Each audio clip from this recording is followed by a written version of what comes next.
They called him Magic Johnson. Yeah, baby, tell it. Drafted first overall in the 1979 entry draft by the Los Angeles Lakers, he would go on to win Finals MVP and an NBA championship, and shit, that was just his first season. He earned the nickname Magic because there was nothing normal about how he played the game.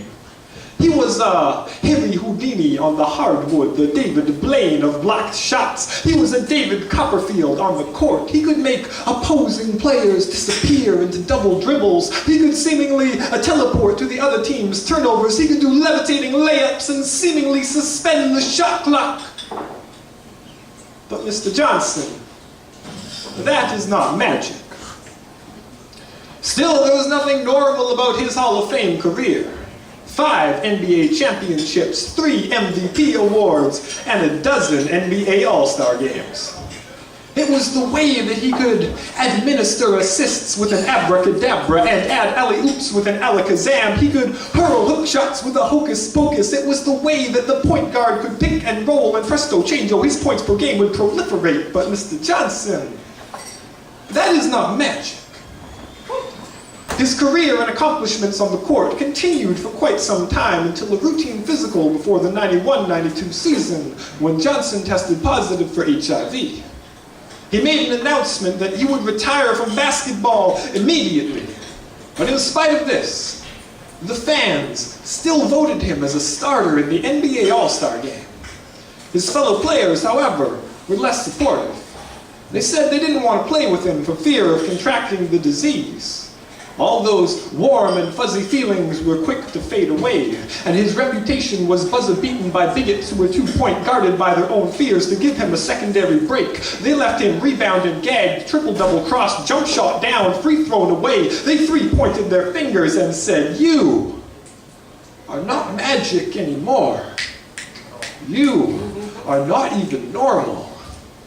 You are not welcome here." Mr. Johnson, I wish that I could say that things are different these days, but more than 20 years later, you still need to listen to NBA owners whose teeth sparkle like freshly polished silverware. Mr. Sterling, who would allow you to put food upon his table, but never invite you to sit at it, whether because of the color of your skin or the blood that flows beneath it. You still need to listen to people say that you are not welcome here. Mr. Johnson, they are alchemists, trying to turn your sweat into their gold.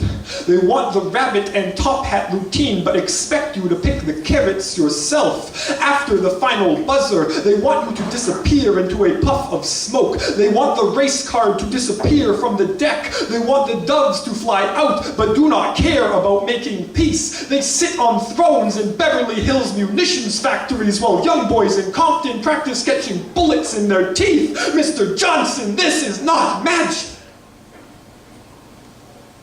Mr. Johnson, they are alchemists, but the bullshit they speak will never become worth anything. Mr. Johnson, they may make the Statue of Liberty disappear, but never the ideals that it stands for. Mr. Johnson, for your next trick, saw Donald Sterling in half and do not put him back together again.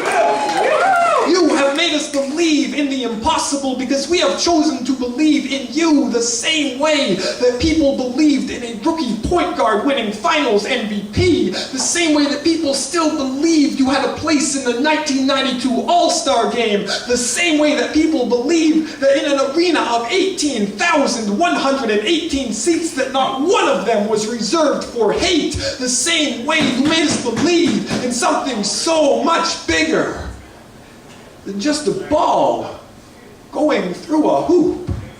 Now, Mr. Johnson, that is magic.